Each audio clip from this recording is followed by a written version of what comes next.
Hi, I'm Dr. Veronique Desognier, founder of BreastCancerConqueror.com and the 7 Essential System. My mission is to empower women so they never have to fear breast cancer again. So on today's show, I'm really excited to invite a good friend and a fellow colleague, Dr. Keesha Ewers. Did I pronounce that correctly? Ewers? Yours. Keesha. I'll just call you Dr. Keesha. That's why I go by that. That's right. So we met at a conference several years ago, and we just really connected because she told me about her story concerning breast cancer and how she reversed her breast cancer issue. But she's an amazing woman. She's an amazing doctor. She's been practicing as a medical expert, integrative medical expert. She's been in the wellness field for over 30 years. She's a doctor of sexology, which you don't meet too many of those. Psychotherapist. She's board certified in functional medicine. She's also certified in Ayurvedic medicine as well. And she's created an amazing coaching program for people who want to, who've been through their journey, want to be able to share more knowledge with their community as well. She's an amazing speaker. I've seen her in action. She's been on the TEDx stage. She's spoken at Harvard. She's a best-selling author of Solving the Autoimmune Puzzle. It's a great book. I really have enjoyed reading it. And she's just an amazing person all around. And what I love the most about you, Dr. Keesha, is that, you come from your heart. You have all these degrees and all this knowledge, but ultimately, your love and your desire to help people really shines through. So I'm really grateful that we met and we made that connection. So let's start off by saying, or by asking you, tell me a little bit about your journey with breast cancer and how that kind of opened the door for you in other aspects. Well, just to start, it goes both ways. I love, and I'm so grateful to have met you because you also come from your heart. So I'm so glad there are all these heart-centered people out there sharing their stories. My story really started with reversing rheumatoid arthritis when I was 30. And then 10 years later, one of the reasons that I found I had developed rheumatoid arthritis was because when I was 10 years old, I had some sexual abuse in an elementary school. And, one of the things that happens when you're a children, your brain's not fully developed in this prefrontal cortex area. And so everything is very self-centered. You're learning how to be a little human on planet Earth with the rest of the humans and where you fit in and what's safe and who's safe and what's not and who's not. And, with an experience like that, what I decided at that time was that this world wasn't safe and I couldn't really trust people in authority. And I really wanted to die. My father was out to sea. My mom didn't understand when I tried to tell her. I didn't know words like sex and abuse and molestation. So I didn't really come clear out and say, this is going on. Mom, don't send me back to school the way you would as an adult, right? I kind of gently dropped a couple of hints, had headaches and stomach aches, cried before going to school, but didn't really say what was happening because I thought it was my fault. The vice principal said it was because I was a bad kid, right? And so you go through this thing that happens and you don't have someone to help you navigate it. And so as a kid, you're going to make up a story about it. And in my case, the story I made up was I have to be perfect to even survive, which of course is an impossible task. And every adult comes out of childhood. It doesn't matter if you had capital T trauma or lowercase t trauma, and we can talk about what that means. You're always going to have some impossible task you set up for yourself. And that eventually, according to the ACEs study, which is the Adverse Childhood Experiences Study, that study that was done between 1995 and 1997 made this correlation between early childhood adverse experiences and adult chronic illnesses like cancer and autoimmune disease. So when I was diagnosed at 30 with RA, I had to really take a good hard look at why I'm killing myself, because that's what autoimmune disease is. And it was a really interesting way of thinking about it. And I'm glad that I had it that way come to me like, oh, autoimmune means I'm killing myself I can't blame anything out here. So why am I doing that? And so I went back to this little girl who wanted to die. And I thought, oh. And so when I saw that study, I said, that's exactly my experience. And so I healed it, was able to reverse RA within 6 months, as a matter of fact. And by doing a lot of really deep emotional work and dietary protocols and the stuff that everyone, knows about already that's listening to this.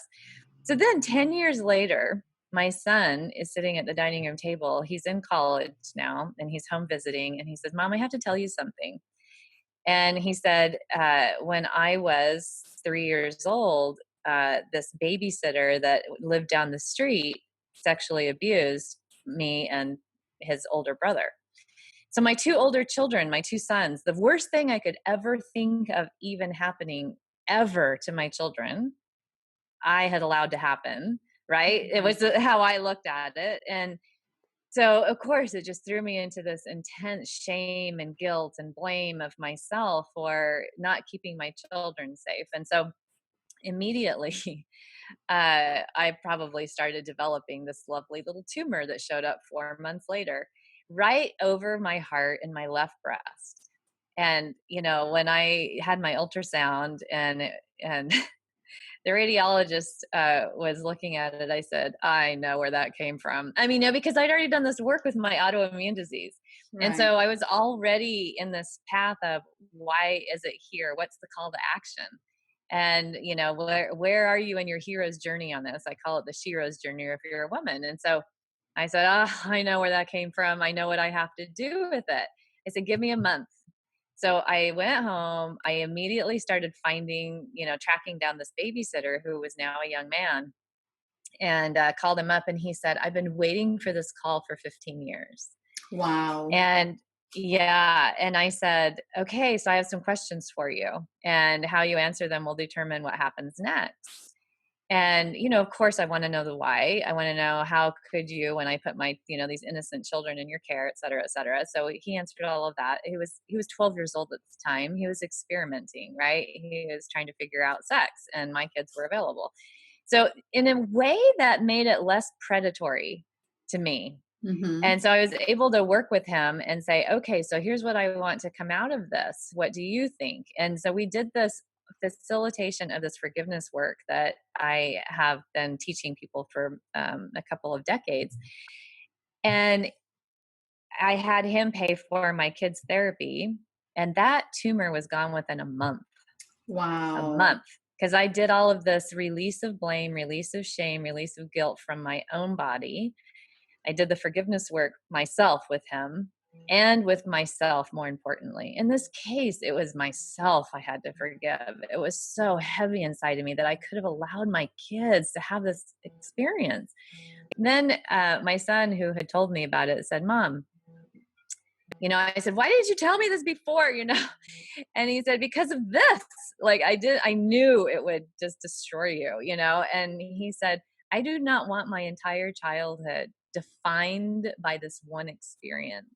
I do not want your entire experience of motherhood defined by this one experience. And so that's why I call this framework that I use the freedom framework, because it's freedom from all of that just, I think of it as tar, that messiness, right? And it shows up in the body like tar. And so that's how I reverse two, potentially fatal diseases, is by really being willing to go in there. And this is what I teach my patients and students to do now. Go in there and ask the questions, why are you here? What are you here to teach me? That's awesome. I really like that, because I also teach my community and our clients, essential number 4 is to heal your emotional wounds. And it's a scary thing to look at. But yeah, as you described, it's very tarry, it's very gooey energy that gets stuck in the body, in particular with breast. You're dealing with self-nurturing, self-worth, mothering, guilt, all those emotions that go along with that. In your freedom framework, you talk about the 4 C's. Do you want to describe that a little bit? Sure. So the freedom framework has these 4 pillars, and I think about every single chronic illness as a puzzle, which is why I titled my book, Solving the Autoimmune Puzzle. It can be solving the cancer puzzle too. And whenever you solve a puzzle, you dump the pieces out on the table, you turn them all over, and then you look immediately for those corner pieces, which you teach your community. It's leaky gut, it's toxins and your ability to get rid of toxins, it's your genetics, and it's your adverse childhood experiences. I call that the missing piece of the puzzle. And then the edge pieces that go in between those four corner pieces, because that's the next place we always go, is we look for the edges, right? So you can fill in the rest.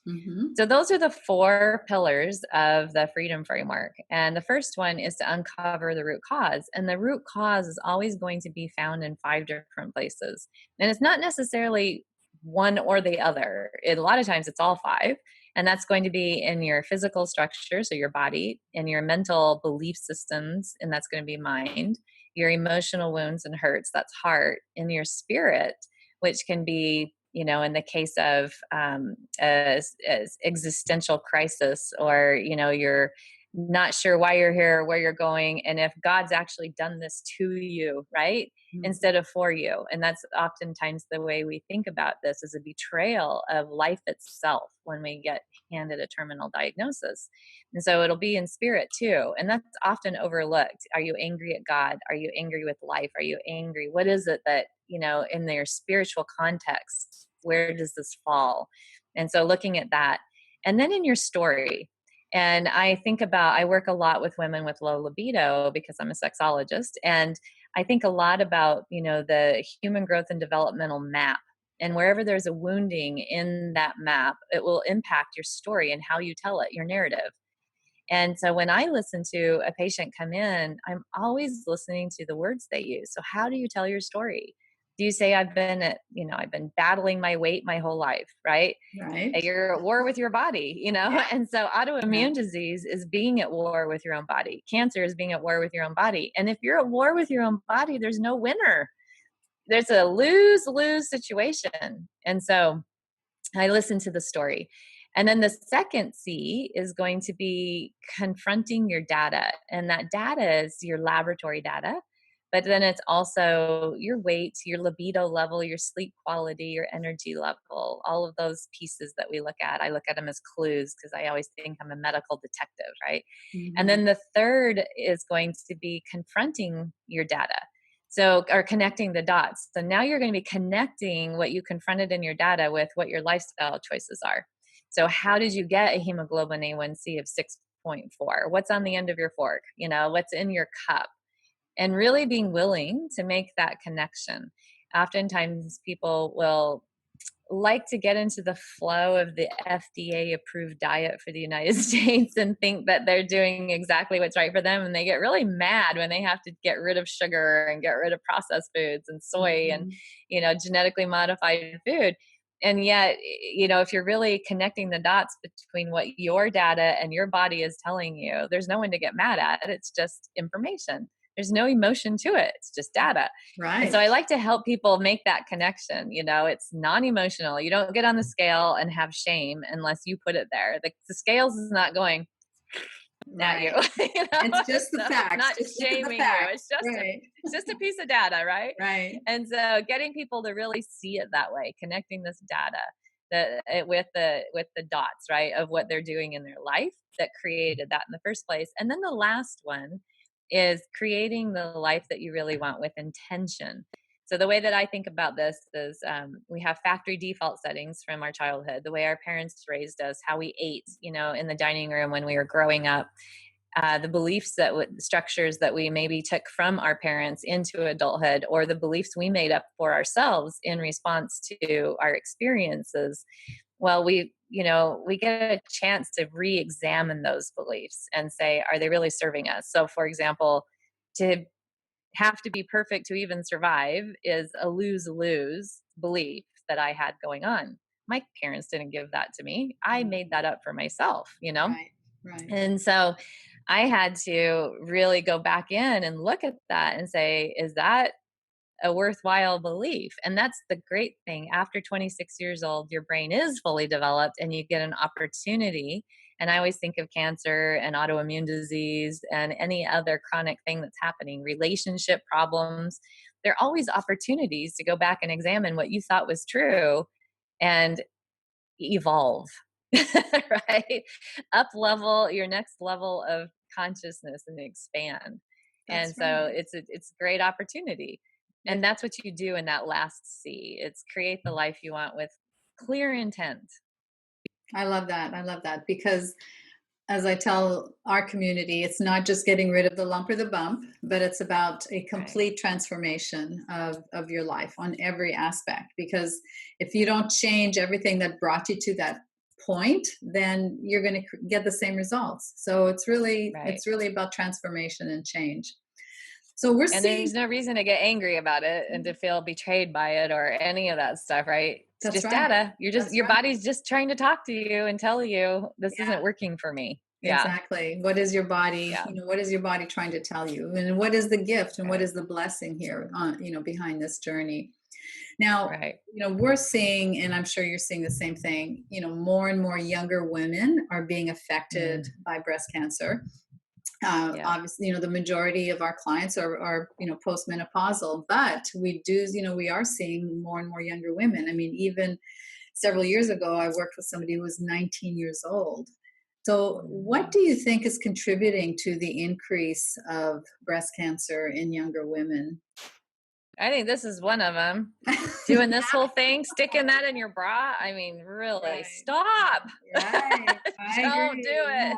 Yeah. Right. And don't, walk Yeah. around These with things, Bluetooth everything. products hanging off of you. I mean, for Right. heaven's sakes, now Right. we're sending people to bed with them I to know. monitor their sleep. And I'm thinking, oh my gosh, what is going on? I Can't you know. see this?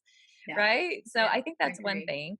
I think the birth control is another one. We just give it out like candy now, birth control pill, instead of really saying, okay, there are a lot of options now available to us. And what's the goal we're trying to meet? Is it to regulate your menstrual cycle? Well, that is not the best way to do it.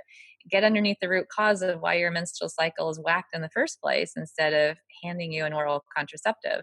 So if it's actually for contraception, there are some options out there now that we don't have to just use the pill for. So I think that's a huge one. Another one is, of course, our environmental ubiquitous pollutants, that are xenoestrogens and estrogen mimicking products that we stick on our skin and in our hair and in our mouths. In our And teeth. our Yeah. bodies just can't filter it. It's so much. And in my book, I call it critical mass. So if you keep on a barge piling up things, and I split time between an island and mainland off the state of Washington, coast of Washington State. And when they load the ferry, they do it very carefully and very methodically. Yeah. And, they'll say, okay, cars over here and trucks right here. And they'll do like this so that you're loading it with stability Yeah. and you're not going to capsize. Right. And I think what's happening with our bodies is we're loading with toxins in an unstable way that our bodies can't keep up with to filter them out. And we're having a harder and harder time keeping up with that. To me, this is the most exciting time to be in medicine because I do a lot of genetic testing and I can see why somebody's building this stuff up when they're young. And we can actually change the way that gene manifests, which is very cool. So it is staggeringly traumatic to look and see what's going on today with this younger and younger and younger incidence of diabetes and autoimmune disease and cancer. It's affecting our microbiome. It's affecting everything, the Yeah. way we manifest our genetics. And so we really do have to pay attention to all four corners of that puzzle. I don't think it's one thing. I think it's that all four corners are getting overloaded. And you mentioned genetics, and that's one of the things that I also really encourage women to get tested for is to, let's look at your DNA blueprint and see what's happening in your body and Right. what you're predisposed to. But we know that your DNA is not your destiny, and we can affect the gene expression through our lifestyle and our food. So with methylation, and this is amazing to me how traditional medicine completely misses that piece of the puzzle. That if a woman is not methylating and breaking down her estrogens properly, that's an increased Right. risk for cancer. So how do you support women who have an estrogen methylation problem? Well, I don't look at just the methylation. I mean, that's gotten the most press. MTHFR 677 and 1298, were the first ones to kind of explode into our consciousness, and there's so much information about them. Mm-hmm. But at the end of the day, you can actually over methylate somebody and not have them be able to work with that, and they get worse. And so I like looking at the entire picture. So I'm not just looking at the methylation of estrogen. I'm also looking at phase 1 and phase 2 liver detoxification pathways. I'm Yeah. looking at the kidneys. Are they able to unload extra ammonia that might be being released? And so any of these companies that now do genetic testing, where they'll give you a thing that says you have a 67% chance of having a cleft palate, or you have, whatever those are. Right. I don't like them because they're treating the gene, and I don't like paying attention to just MTHFR or just CBS or, just CYP1B. 1B1. Yeah, exactly. So we have some genes that are used in a computer algorithm model now that a lot of companies have taken, and they'll just pay attention to those top 5. And what I see when I go through raw data is it's actually doing people a disservice. So I look at the whole thing. Yeah. And I also do other testing next to the, as you say, DNA blueprint, because your DNA is only what you're wired for.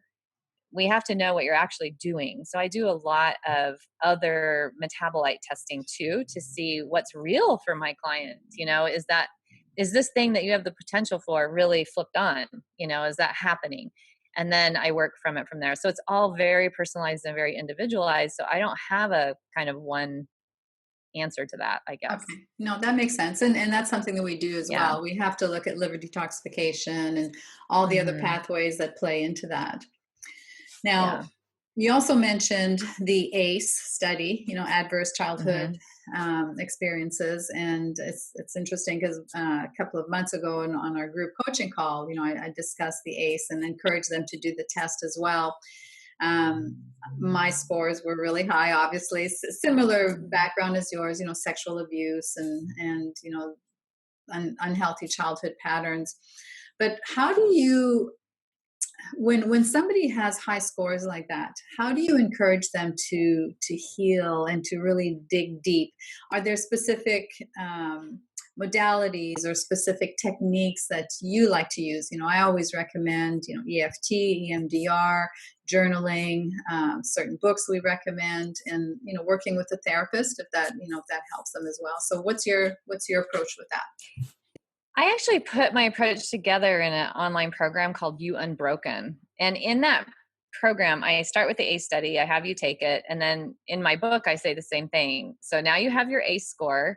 Now I want you to work with it. It's not meant to be a freak out moment of, oh my gosh, with an ACE score of 6, I have a risk of living 20 years less than the average person, right? So it's not supposed to do that. It's supposed to just be information, right? Without emotion attached to it. Mm-hmm. So what I do is I did this You Unbroken program, which has a bunch of hard stops in it. So I start with the ACE. I go through it. I explain everything. And then I say, so now I want you to do this. And if you have a hard time with this means you need to go borrow a brain. And that's what I call therapy. And I give very specific instructions about how to find the right therapist. And the way that I've started talking about this is I want you to shop for a therapist that's a trauma release therapist, not a talk therapist, that the same way you would do if you were shopping for shoes. So, if you're in a store and you're looking for a pair of shoes, you try them on, you look at them in the mirror, you walk down the hall a little bit, you come back, you're looking at every angle. And if they don't fit, you ask for a different size or a different color or a different style. You don't say, oh, shoes don't work because this pair of shoes didn't work for you, right? You don't just say shoes don't work. And people do that with therapy. Therapy didn't work for me. Yeah. And it's because they had a bad fit. Yeah. And so, or they weren't ready. And that's the other thing is, I'm very careful about taking people where they are on their path, what they're ready for. So this program goes through and it helps you to find the right fit for a therapist, what to look for a good therapist. It's a do-it-yourself therapy. So if you can go through the whole program and you don't get to a place where you get stuck and you have that hard stop point, then that's actually an amazing way of being able to do therapy and trauma release from the comfort of your own home and your own computer. It's fantastic. So it's a combination of dialectical behavioral therapy and EMDR. So it's all there in this program. And then it tells you when that program's not enough. And here's how to then go to the next step and what you're looking for. So I put that together because people often will just abandon ship when it comes to therapy because they're afraid. And I find that they're most afraid of two things. One is revisiting a traumatic time in their lives. And the second one is that they're going to be judged. And I find that all the time. I have my patients that I do therapy with I'll say, what's happening for you right now? And they'll be feeling kind of squirrely and upset about saying something. And I'll say, are you afraid of being judged right now? And then they'll start crying. And that's exactly what's happening, but they weren't able to identify it. And, one of the things that's true for me, and I'm not going to say this across the board for every therapist, but for me, is I am only inspired by people that show up to do their work. I'm so inspired. And most of the time I cry in the session with them. I'll have tears in my eyes, because I'm so inspired by their courage and I can't help it. I watch them open up and then I open up in response. And if you have a good therapist, they're attuned to you.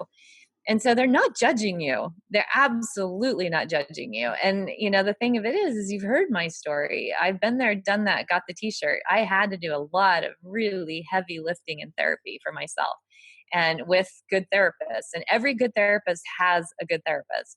So really understand that people that are therapists are not there judging you. So try to take that off your list. The other thing is you don't have to go revisit traumatic experiences. That's absolutely non-essential.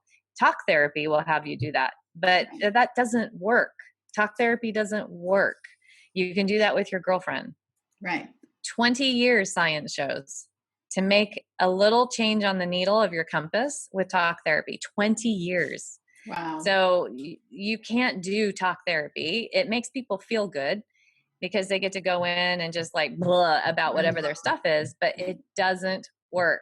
So what you want is to rewire your brain. You want to be able to take yourself out of fight or flight constantly in your amygdala, limbic system, that primal brain, and move more into this prefrontal cortex adult brain. You want to build a nice, strong pathway between your child self and your adult self and your future self. And that can be done through these trauma release modalities. It can't be done with journaling and it can't be done with EFT. EFT, what's great about emotional freedom technique is it can take you out of feeling swamped by an emotion in the moment. So if you feel like a tsunami is overtaking you, you can tap yourself out of it. It's fantastic. But it does not rewire your brain. And so that's what, I'm always in this program telling people, like, here's what you need if you can't get to this place, right? And so it's a great program for really healing early trauma. And where can they find this program? drkeesha.com, drkeesha.com.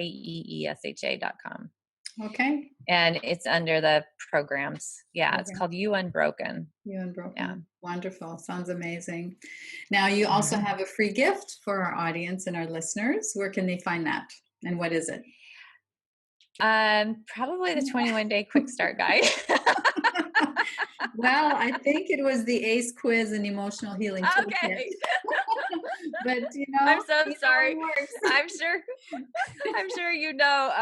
when you're you're on a lot of interviews and go, I can't remember which one. So yes, the ACE quiz, and then there's a follow-up for an emotional first aid kit for that, which is just great. And it's very similar to the structure of what you would do with tapping, but it's different because it's kinesthetic. And you actually have this little kit you build for yourself that when you feel yourself starting to get swamped, right? You're starting in that place. It actually engages all 5 of your senses. And it's a really great way of helping you not get to a 10 on a scale of 0 to 10. When you get to a 1 or a 2 and you start learning how to tell, okay, I need to deal with this right now and not just bottle it up the way we often do and wait till I explode at a 10. So it's great. And then that leads to building a calm, safe place within you, which oftentimes people with adverse childhood experiences, and I don't think anyone has left childhood without an adverse childhood experience. That's the difference between capital T trauma and lowercase t trauma. Um, People with capital T trauma are the PTSD, post-traumatic stress disorder from sexual abuse, domestic violence, psychological, emotional neglect, watching a parent get abused, having a parent incarcerated or lost by death, divorce. Those are big things in a child's life. And you can think of them as those big capital T traumas. But the science shows us with fMRI scanning of the brain, Mole did this study that showed that chronic daily stress, the perception of chronic daily stress, causes the same brain changes that PTSD it does, which is damage in this prefrontal cortex, the adult brain. So you're left with an upset 4-year-old driving the bus of your life because this is damaged, right? And so that means you're always in that really eager and willing to flare limbic system, right? And that causes cancer. It causes autoimmune disease. And the ACE study tells us that. So getting you out of that and getting your brain back, which you can, that's the great news, is all of this is neuroplastic. We can get it back, is by doing this work. So finding safety inside of yourself and not expecting someone else to make you safe or the world to make you safe. That's what this gift that I'm giving you does. That's awesome, because I know Yeah. I've said repeatedly to my audience that I lived my life as a wounded child up until my 50s, until I started reprogramming my brain and making sure that little girl was safe and not reacting but responding to my life, with the frontal cortex as the adult. Right. So Right. yeah, certainly can relate to Mm-hmm. that. So Dr. Mm-hmm. Keesha, thank you so much for your time and your expertise and your heart and everything that you're sharing with the world. I mean, I love your work and appreciate so much what you're doing. So thanks for your time today. Same to you. And thanks for having me on. And thanks for the great work you're up to in the world, Dr. V. Okay, thank you. Bye-bye.